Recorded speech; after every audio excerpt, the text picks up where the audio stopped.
रास्ते से हटाती है दुनिया तेरे रास्ते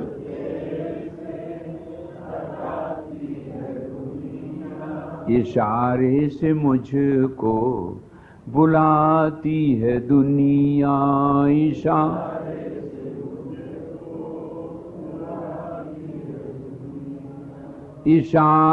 से मुझको बुलाती है दुनिया इशारे से मुझको बुलाती है दुनिया। मुझे बचा सकता है तेरा इशारा मुझे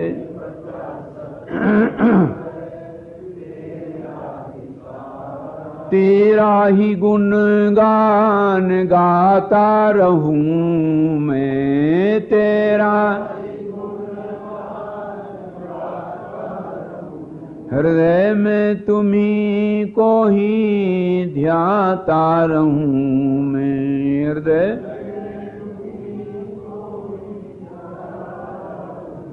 तेरे सिवा अब लगे और न प्यारा तेरे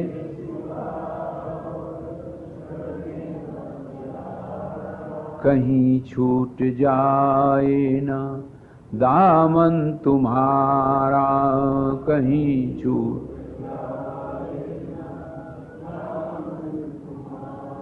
बोलो राजा रामचंद्र भगवान की ओम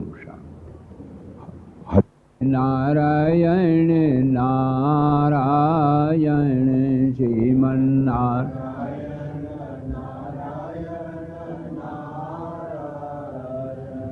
श्रीमन्नारायण नारायण नारायण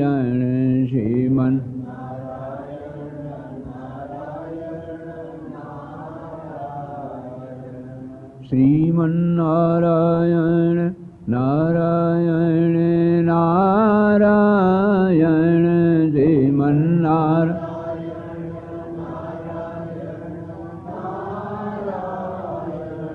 श्रीमन्नारायण नारायण नारायण श्रीमन्नारायण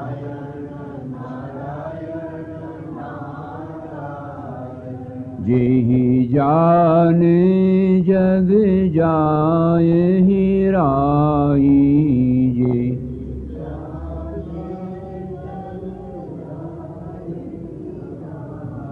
जागे यथा सपन भ्रम जाई जा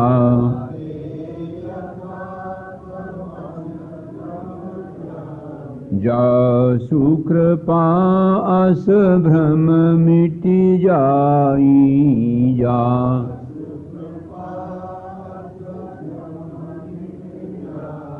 गिर जासुई कृपालु रघुराई गिर जा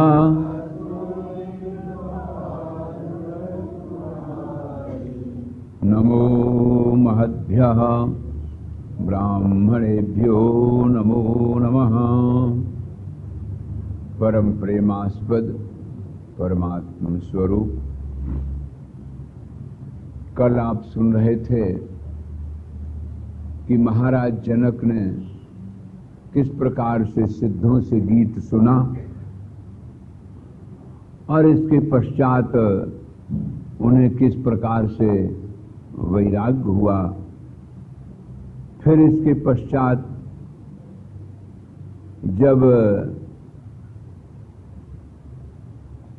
दीर्घ तमस के पुत्र पुण्य और पावन उनके मरने पर पावन को बहुत शोक हुआ तो पुण्य ने संदेश दिया था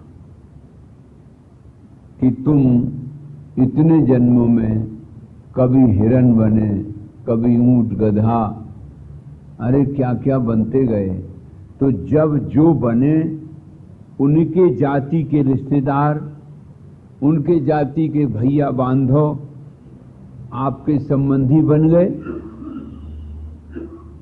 जिस जाति में आप गए उसी जाति के संबंधी बनते गए और आज उनकी याद भी नहीं है, आज वो सब भूल गए। तो जैसे उस शरीर को पाए के उन जाति के लोग मिले थे और भूल गए, तैसे इस जाति में आए इन जातियों के मिले हुए भी भूल जाएंगे, कहां याद रहती है। इसलिए इसके बारे में शोक नहीं करना चाहिए। ये देखो आप लोगों के लिए बड़ी मजबूत बात है। होता क्या है कि घर का संबंधी, परिवार का कोई प्राणी जो मर जाता है तो आदमी रोता है, उस समय हंसना चाहिए, उसके लिए गीता रामायण भागवत जो बने सो कराना चाहिए। अरे भाई तुमने कोई ये नई घटना तो हुई नहीं, तुमने तो ऐसे न जाने कितने शरीर छोड़े और जो शरीर धारण किया उसी शरीर के जाति के वो लोग मिले। मान लो किसी जन्म में हिरण हुए तो मृग जाति के लोग, रिश्तेदार नातेदार भैया बांधव मिले, वो सब छूट गए। कपोत बने, तोता बने तो पक्षियों के मिले। जिस जाति में गए उस जाति के लोग मिले और जो मिले वो छूटे। तो इसमें कौन नई बात हो गई कि अभी अबकी छूट रहा है। हाय हाय पति मर गया, हाय हाय पत्नी मर गई, अरे कोई नई बात है क्या। ऐसे तो पति और पत्नी हजारों छोड़ चुके, तुम तो वही बने रहे, शरीर बदल गया। ये बात समझाई और कहा कि देखो शोक उसके लिए करना चाहिए। बड़ी बढ़िया बात कही। सोचनीय सबई विद सोई, जो छल छाण न हरिजन होई। छल कपट को छोड़ करके भगवान का प्यारा यदि नहीं बनता है, बस सबसे बड़ा शोक उसके लिए। नर तन पाय विषय मन देही, पलट सुधाते शठ विसले ही। अरे वो तो अमृत छोड़ देते हैं और कांच किरच बदले ते लेही, करते डार परसमण देही। एक महात्मा ने एक आदमी को बहुत रोया गया, मैं बहुत गरीब हूं, ऐसा हूं, तो एक पत्थरी दे दी। लो ऐसा करो, इसमें जितना लोहा लगाओगे उतना सोना होता चला जाएगा। अरे ये तो बहुत बढ़िया बात। अब वो सोचने लगा कि घर में जो लोहा है वो तो कभी भी सोना बना लेंगे, लोहा मंगावे। तो सब जगह फोन किया और पार्सल आना शुरू हुआ। महात्मा ने कह दिया तो हम ठीक 7 दिन में ले जाएंगे। 7 दिन पूरे हो जाएंगे, स्वयं ले जाएंगे। अब वो पार्सल जब तक आई तब तक 7 दिन बीत गए। 7वें दिन महात्मा आ गए, बोले ले आओ। बोले बस थोड़ी देर की बात है। तो क्यों? बोले वो लोहा मंगाया है बहुत सा बाहर से, वो आ रहा है, पार्सल आ गई, बिल्टी बस छुटानी भर है। तो उन्होंने कहा कि घर में तो कुछ थोड़ा बहुत होगा। बोले वो तो है ही है, वो तो चलते चलते भी स्पर्श करा देंगे, सोना बन जाएगा। महात्मा ने कहा कि बस वो पार्सल आएगी तब तो आएगी, भले आदमी जो घर में रखा तो उसे तो बना लेते। और 7 दिन बीत गए। ऐसे प्यारे ये 7 ही दिन तो मिले हैं सबको। 7 दिन अगर बिता दिए तो बस फिर क्या, फिर मुझे मिला ना। नर तन सम नहीं कवन यूं देही, जीव चराचर जाचत जे। ये बार बार थोड़ी मिलता है, इसलिए तुमने बड़ी भूल की। तो पावन से कहते हैं पुण्य जी कि अरे भाई ये जो मनुष्य का शरीर मिला है इसका अभी तो उपयोग कर लो। कितने भोगे, कहां शांति मिली। इसी प्रकार से महाराज बलि को एक दिन वैराग हो गया। बलि के पिता थे दैत्यराज विरोचन। तो विरोचन ने एक बार इनको समझाया भी था कि अरे भाई ये कितने दिन के लिए है जिसको तुम, कल मैंने बताया था, जग में पशु भी सोते खाते पीते स्वार्थ पूर्ति में सकुशल होते। जो पशु लोग है ना, खाते हैं पीते हैं सोते हैं उठते हैं बैठते हैं और अपने स्वार्थ पूर्ति में बड़े कुशल होते हैं। इस बात पे आपका ध्यान न गया हो, अपनी बात पूरी, बंदर है कुत्ता है, अरे हाथी को बड़ा, मीनाक्षी मंदिर में वहां मदुराई में मैंने देखा कि हाथी खड़े करते हैं और वो सूंड भक्तों के सिर पे रखता है, आशीर्वाद दे रहा। तो आप रुपया देंगे तो सूंड में उठा करके अपने मालिक को दे देता, और खाने की चीज देंगे तो गप मुंह में कर लेगा। धोखे में भी एक ने क्या किया कि केला में छेद करके उसमें रुपया रख दिया, सिक्का। देखिए कमाल। तो वो जो सिक्का था वो तो उठा के दे दिया उसको। पहले केला उसको दिखाता रहा बड़ी देर तक, उसको यूं यूं करता रहा, मतलब इसमें रुपया निकाल लो, केला हमें दे दो। देखिए साहब, केला में अंदर रुपया रखा था और उसने मालिक से वो केला दिखाया, अभी खाया नहीं, उसको दिखाया, उसने देख नहीं पाया तो बड़ी देर तक लिए रहा, मैं देखता रहता हूं। जब उसने रुपया निकाल लिया, वो लोग भी ट्रेंड है, तब कोयला खाया मुंह में। कितने स्वार्थ पूर्ति में सकुशल होते। अरे अपनी पूर्ति में तो सभी कोई कुशल हो लेते, खाने पीने सोने। जग में पशु भी खाते पीते सोते स्वार्थ पूर्ति में सकुशल होते, वे मानो क्या भोग सुखों में। अरे बताइए, अगर इतना ही है तो उससे बढ़िया पशु पक्षी है। वह मानो क्या भोग सुखों में अपनी शक्ति गंवाए। ये कोई विशेषता होनी चाहिए। तो ये बात समझ में आ गई। सर्वदेश सर्वकाल सर्व अवस्था में अपना आत्मा ही है। आत्मना पूरितम विश्वम, जैसे चारों तरफ कल्पांत में पानी ही पानी दिखता है, पानी के सिवाय नीचे ऊपर आगे पीछे सब पानी पानी। जब कल्पांत होता है, सृष्टि लय होती है, ऐसे आत्मा के सिवाय अतिरिक्त कोई पदार्थ है ही नहीं। तो बताया ये आत्मा राजा है और मन मंत्री जी हैं, और चपरासी कर्मेंद्रियां और क्लर्क ज्ञानेंद्रियां।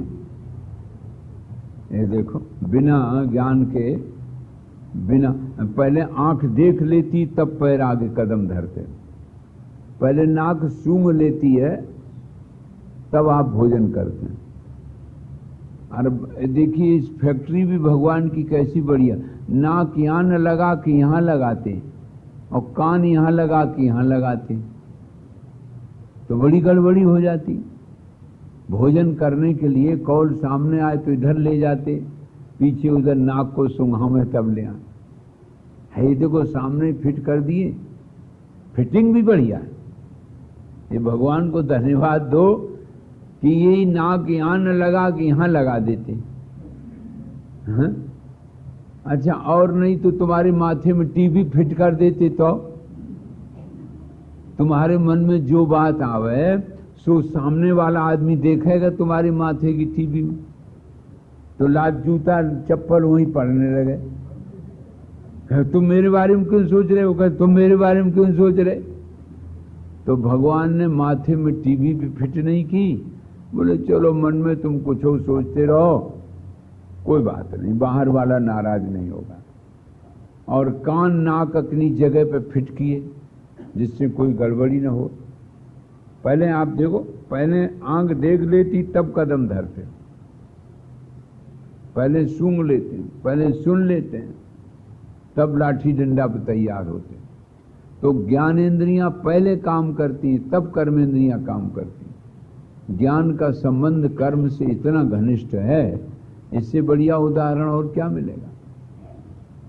तो सर्वदेश में, सर्वकाल में, सर्व परिस्थिति में जो ज्ञानात्मा है वही राजा है और मंत्री है मन।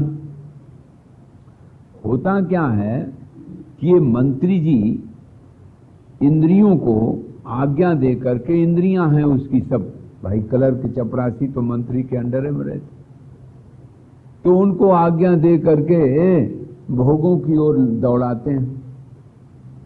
तो आत्मदेव को तो कुछ मिलता नहीं है और वो बस फुसलाना भर हो जाता।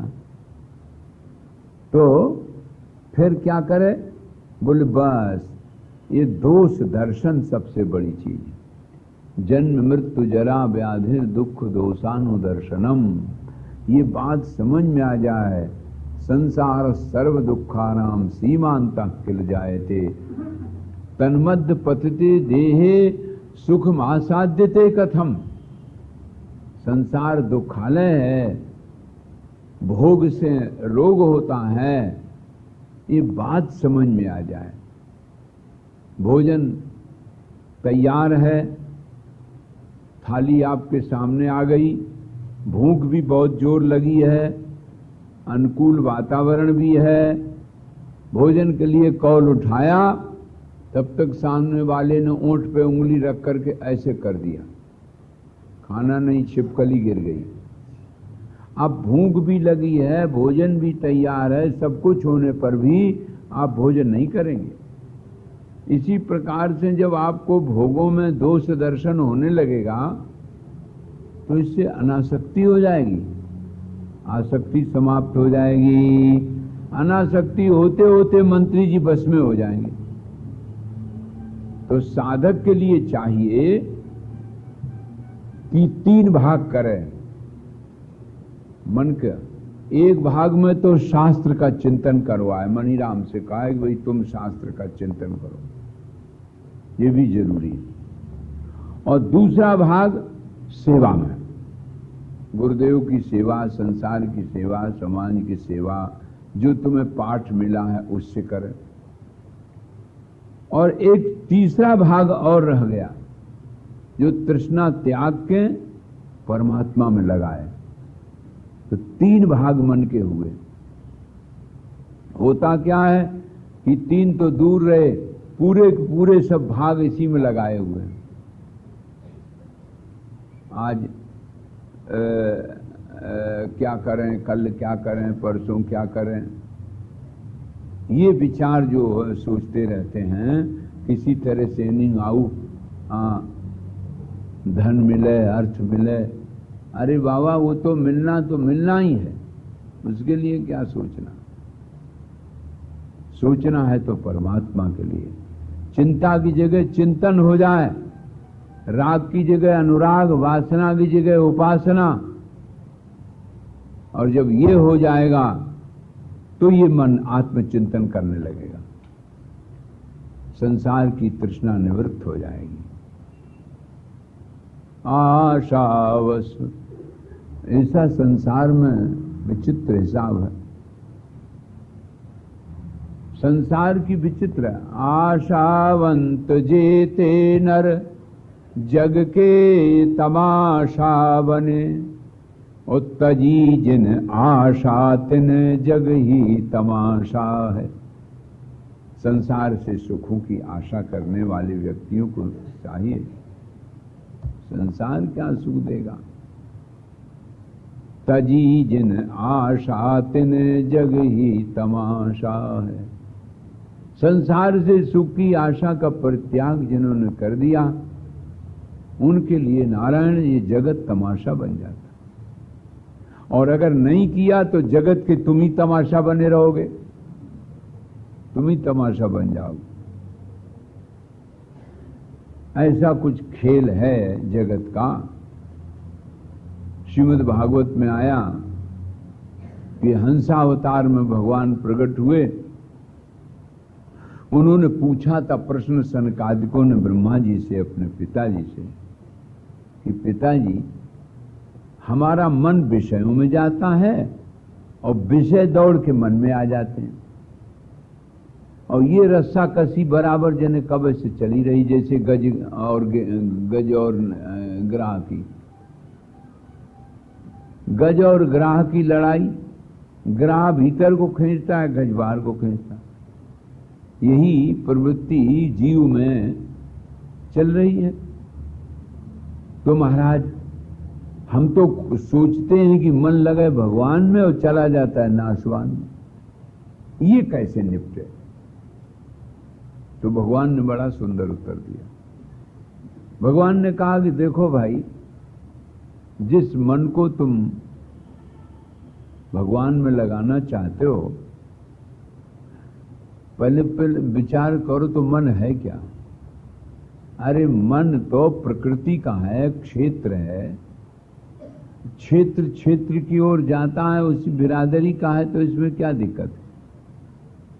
मन अगर जाता भी है प्रकृति में, नाशवान में, तो जाता नहीं हो तो प्रकृति में है ही। महाभूतान्यहंकारो बुद्धिरव्यक्तमेव च इंद्रियाणि दशैकंच पंचचेंद्रिय गोचरा इच्छा द्वेषा सुखम दुखम संघातस चेतना धृति एतद क्षेत्रम। ये तो खेत ही है। तो प्रकृति की चीज प्रकृति में रह रही है, इसमें तुम्हें क्या गड़बड़ है? जिस जाति का है उसमें काहे न रहेगा, वो तो रहेगा ही। ये बात ध्यान में रखने की है। फिर बोले तुम मन और विषय दोनों के साक्षी हो। तुम्हें ये पता है कि हमारा मन इस विषय में गया, तो भूल क्या हो गई कि जो मन का साक्षी है वही दृश्य का अधिष्ठान भी है। ये बात भूल जाते हो। जो, ये देखो ध्यान देने की बात है, इसे दोहराओ। बोलो, जो मन का साक्षी है वही दृश्य का अधिष्ठान भी है। अगर बात आपकी ये समझ में आ जाए कि जो मन को देख रहा है कि अमुक जगह गया, तो देख किसको रहा है? हम ही को तो देख रहा है। मैं भी वही हूं, मैं भी नहीं, मैं ही हुआ हूं। जिसको देख रहा है वो मैं से अतिरिक्त नहीं है। जैसे शीशा में आप अपने को देखते हो, ऐसे ये दृश्य मात्र जगत, ये सब विश्वम दर्पण दृश्यमान नगरी, ये सब दृश्यमान जगत शीशा में दर्पण की तरह, दर्पण में प्रतिबिंब की तरह है भाई। अब उससे के आप ना समझी के कारण ऐसा लग रहा, ना समझी के कारण। बोले मन विषयों में जाता, विषय मन। अरे बाबा, मन और विषय तो दोनों दृश्य हो गए, दोनों साक्ष हो गए, दोनों प्रकाश हो गए, दोनों गेय और जड़ हो गए, और तुम उसके साक्षी हो। तो जो मन का साक्षी है वही दृश्य का अधिष्ठान है। जब ये बात समझ में आ जाएगी तो फिर चिंता दूर हो जाएगी। भगवान ने कहा, दृष्टिम तथा प्रतिनिवृत्त निवृत्त तृष्णा तूष्णीम भवे निज सुखानुभव भव निरीहा। निर्गता इहा निरीहा। बोलो वहां से दृष्टि हटा लो और अपने सुख में, अपने नित्यानंद में मग्न हो जाओ। संदृश्यते क्वचन यदीदमवस्तु बुद्धिया। ये है नहीं, लेकिन न होने पर भी दिखाई दे रहा है। त्यक्तम भ्रमाय न भवे स्मृतिरान्य सन्निपाता। ऐसा कुछ हिसाब चक्कर है कि शीशा में दिखाई दे रहा है और उसको पकड़ने के लिए दौड़ रहे कि लो हमें मिल जाए। यही तो भ्रम है, यही दोष है। जब ये भ्रम दूर हो जाता है तो चिदिहास्ति ही चिन्मात्रमिदं चिन्मयमेव च। चिदिहास्ति, चिद ज्ञान स्वरूप मन, ज्ञान स्वरूप अपना जगत, ज्ञान में ही हम देख रहे हैं। अगर विचार करके देखो तो ज्ञान में ही सब कर्म हो रहा। भगवान कहते हैं नहीं ज्ञाने न सदृशम पवित्र मिह विद्यते, ज्ञान के समान और कुछ पवित्र वस्तु नहीं। अब देखो फिर ध्यान दो, ये क्यों कहा? प्रारंभ में तो भगवान ने कर्मयोग की चर्चा की। इमं विवस्वते योगम प्रोक्तवान हम अव्ययम। देखो हमने योग मार्ग, कर्म योग मार्ग हमने सिखाया। आद्याचार हैं कर्मयोग के भगवान कृष्ण। तो किसको सिखाया? बोले सूर्य को। कैसा बढ़िया संकेत। क्यों? कहा कि सूर्य माने कभी न थके कभी न रुके। और सूर्य में दो बातें, कभी न थके कभी न रुके, कर्म भी करता है और प्रकाश भी देता है। तो यहीं से शुरू किया। कर्म तो सूर्य का कर्म ही ले लिया और प्रकाश ज्ञान योग ले लिया। तो ऐसा लगता है कि भगवान कृष्ण ये कहना चाहते हैं कि तुम कर्मयोगी बनो।